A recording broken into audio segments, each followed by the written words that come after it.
Welcome to Tarun IAS. My name is Rohit Kumar. आज हम बात करने वाले हैं 26 अगस्त के करंट अफेयर की बात करेंगे, जो कि द हिंदू और इंडियन एक्सप्रेस में आपको न्यूज़ के रूप में देखने को मिला है, जो कि हमारे एग्जाम के लिए बहुत ही महत्वपूर्ण हो सकते हैं। न्यूज़ को स्टार्ट करने से पहले आप इस कोट को पीछे देख सकते हैं। कहा जाता है कि समय के पास इतना समय नहीं है कि वो आपको दोबारा समय दे सके। हमारे जीवन में बहुत ही लिमिटेड टाइम होता है और मुझे लगता है या हम सभी को लगता है कि समय का सदुपयोग करना हमारा इसी में बुद्धिमानी है। तो समय को सदुपयोग करते हुए हम इस न्यूज़ को आगे बढ़ाते हैं और सबसे पहली जो द हिंदू की खबर है उसमें ये कहा गया है कि सीमा समझौता से संबंधित है, भारत और चाइना के बीच में सीमा समझौता को लेकर। अभी कुछ दिन पहले की बात है, आपको नेक्स्ट अगले महीने भारत और अमेरिका के बीच में सैन्य अभ्यास होने वाला है, जो कि उत्तराखंड में उसका आयोजन होगा। इस बात से लेकर चीन को इस बात की समस्या है कि शायद भारत और अमेरिका का जो सैन्य अभ्यास है वो कहीं ना कहीं चीन के खिलाफ हो सकता है। तो सीमा समझौता को हवाला देते हुए चीन ने भारत अमेरिका के अभ्यास पर एक आपत्ति जताई है। हालांकि भारत ने कहा है कि हमारा जो भारत और अमेरिका के बीच का जो सैन्य अभ्यास है उसमें चीन में के किसी भी प्रकार के LAC अर्थात लाइन ऑफ एक्चुअल कंट्रोल का हमने उल्लंघन नहीं किया है। आप सभी जानते हैं कि 2010 में LAC के पार कई उल्लंघन करने वाली चीन की सेना ने अब बहुत सारी ऐसे उल्लंघन की थी। उदाहरण के लिए डोकलाम के बारे में आप सभी जानते हैं। सो भारत अमेरिका अभ्यास पर उन्होंने आपत्ति जताई और उन्होंने कहा कि ये समझौता जो है सही नहीं है। लेकिन भारत ने साफ साफ कहा कि इस समझौता से हमें हमारे जो युद्ध अभ्यास जो है इससे आपको चाइना के प्रति हमारा कोई ऐसी हमारा विचारधारा नहीं है। भारत का पक्ष इस तौर पर देखा गया है। हमारे भारत देश के मिनिस्ट्री ऑफ एक्सटर्नल अफेयर विदेश मंत्री ने कहा है कि भारत और अमेरिका का अभ्यास लाइन ऑफ एक्चुअल कंट्रोल की स्थिति से पूरी तरह से अलग है, अर्थात कि हम लाइन ऑफ एक्चुअल कंट्रोल के आसपास हम इसकी अभ्यास नहीं कर रहे। ये करीब करीब 100 किलोमीटर दूरी जो actual line of actual control है उससे हम 100 किलोमीटर पहले हम इस अभ्यास को उत्तराखंड में हम इसको सफल बनाएंगे। हालांकि इस बात से भी इनकार किया गया है कि चीन को इसमें हम लोगों ने टारगेट नहीं किया है, लक्षित नहीं किया है। इसलिए हम लोगों ने भारत और चाइना के बीच की समझौता का उल्लंघन हम लोग नहीं किए। संयुक्त अभ्यास का 15वां संस्करण ये है, अगले महीने होने वाला, और यह स्थान आपका उत्तराखंड के उच्च तुंगता वाला क्षेत्र में है। ये आप देख सकते हैं, ये उत्तराखंड है और चाइना बॉर्डर है इस क्षेत्र में। इस चाइना बॉर्डर से 120 किलोमीटर पहले ये युद्ध अभ्यास किया जाएगा और हो सकता है कि नेक्स्ट मंथ में ये युद्ध अभ्यास की शुरुआत आपको भारत और अमेरिका के बीच होने वाला है। थोड़ी सी अगर हम बात करें कि इंडो चाइना के बीच के बॉर्डर के टॉक्स की बात किए तो आपने देखा था कि अप्रैल 2020 में जो पीपल ऑफ लिबरेशन आर्मी अर्थात चाइनीज आर्मी ने 2 डिविजन्स को LAC के पास तैनात किया था। LAC अर्थात लाइन ऑफ एक्चुअल कंट्रोल के आसपास उन्होंने तैनात करके एक तरीके से कह सकते हैं कि भारत और चीन के बीच में जो सैन्य समझौता है उस समझौता का उल्लंघन उन लोगों ने किया था।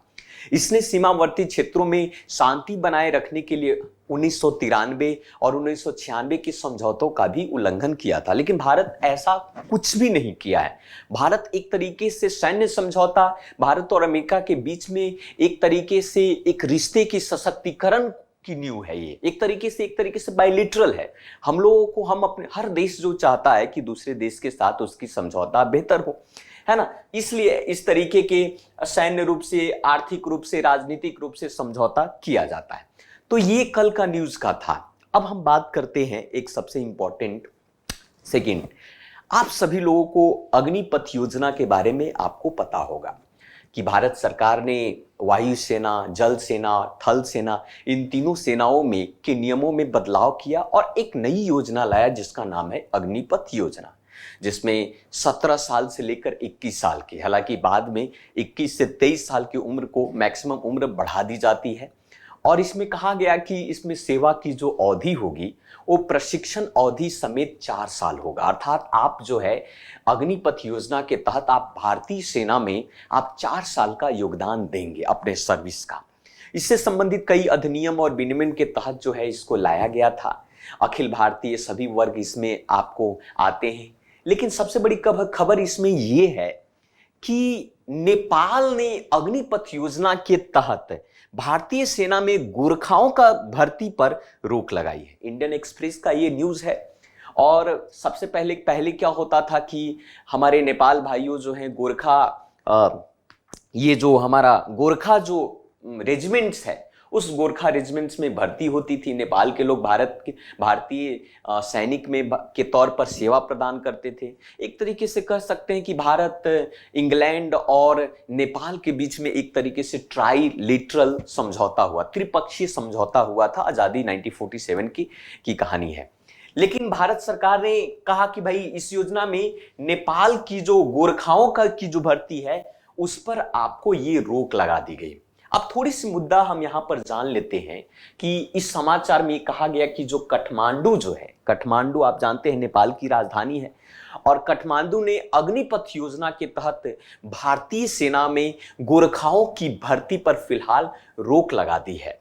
ये बात, हालांकि ये भारत और नेपाल के बीच ये 75 साल पहले ये शुरुआत की गई थी ये प्रथा, और भविष्य में आने वाली दुविधा एक तरीके से कह सकते हैं कि एक रिलेशनशिप पर थोड़ा सा असर जरूर पड़ेगा, है ना। दोनों देश के सेना के प्रमुख जो है आप पारस्परिक आधार पर एक दूसरे से मानद जनरल होने की प्रथा को वो निभाएंगे आपस में।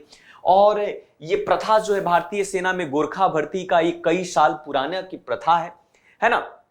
इस उद्देश्य के लिए भारतीय सेना प्रमुख का भविष्य में आगमन नेपाल में रहने वाले गोरखाओं की भारतीय सेना में अग्निवीर के रूप में भर्ती पर उभरती अनिश्चितता को दर्शाता है। एक तरीके से कह सकते हैं कि मानो भविष्य में गोरखा रेजिमेंट जो है भारत में आपको समाप्त कर दिया जाएगा।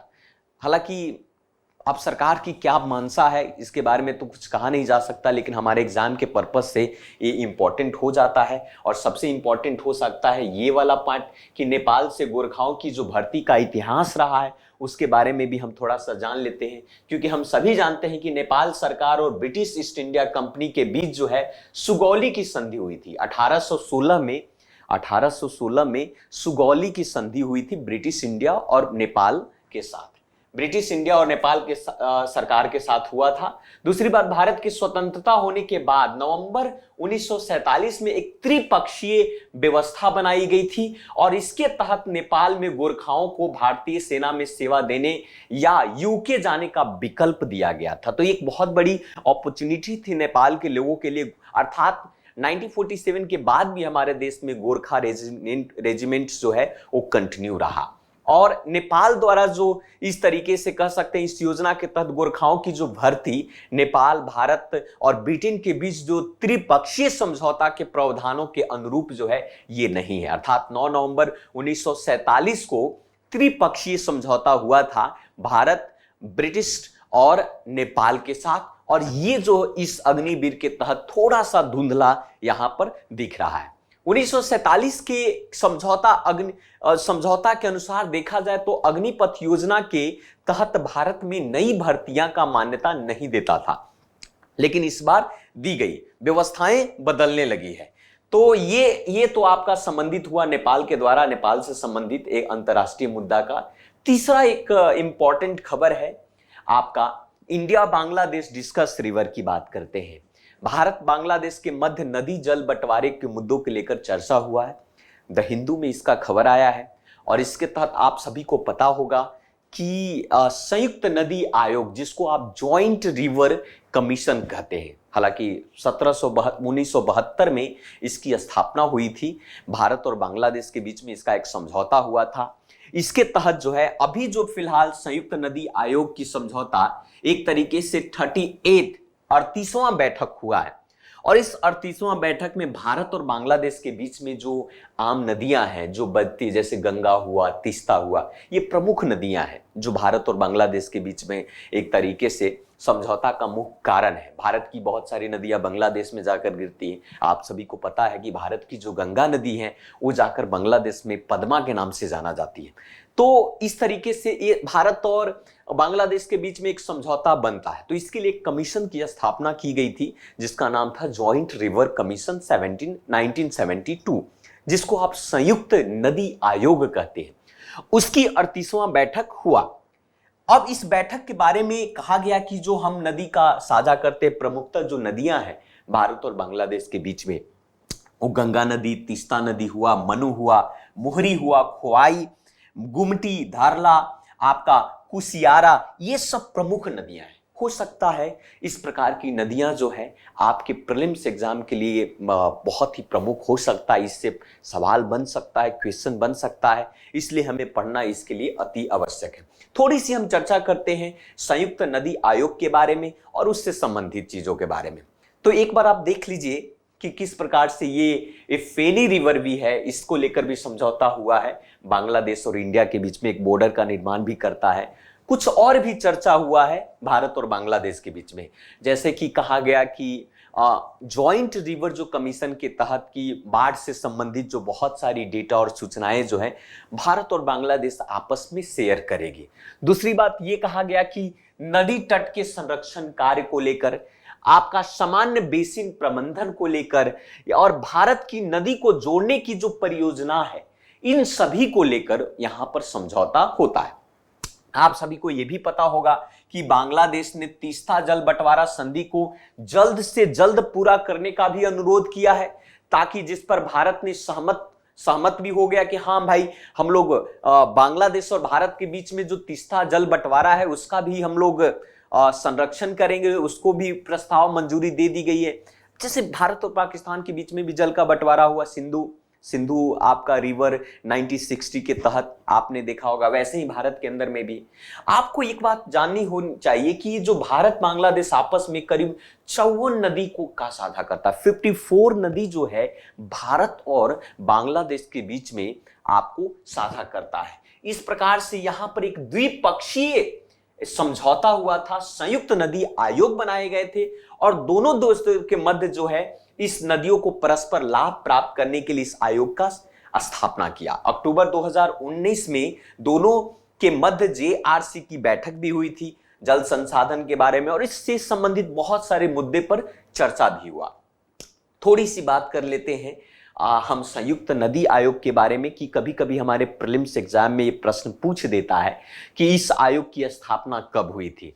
तो वर्ष 1971 में बांग्लादेश आजाद हुआ, पाकिस्तान से अलग हुआ।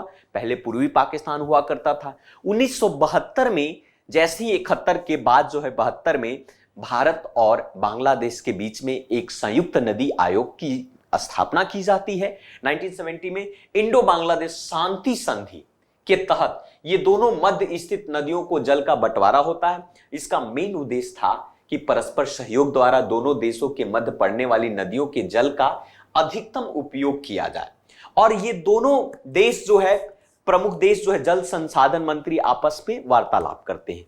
तो ये तीन जो है बहुत ही प्रमुख इंपॉर्टेंट हमारे द हिंदू और इंडियन एक्सप्रेस का न्यूज था, जो हमारे प्रीलिम्स एग्जाम के लिए बहुत ही इंपॉर्टेंट बन सकता है। तो आज के लिए हम इतना ही रखते हैं। फिर से नेक्स्ट करंट अफेयर की क्लास में हम फिर से मिलते हैं। तब तक आप इस चैनल पर बने रहें और बेहतर हो कि आप इस चैनल को सब्सक्राइब करें ताकि हम अधिक से अधिक आपको नोटिफिकेशंस मिल जाए इसकी जानकारी इससे संबंधित। So thank you very much. मिलते हैं नेक्स्ट क्लास में। Thank you.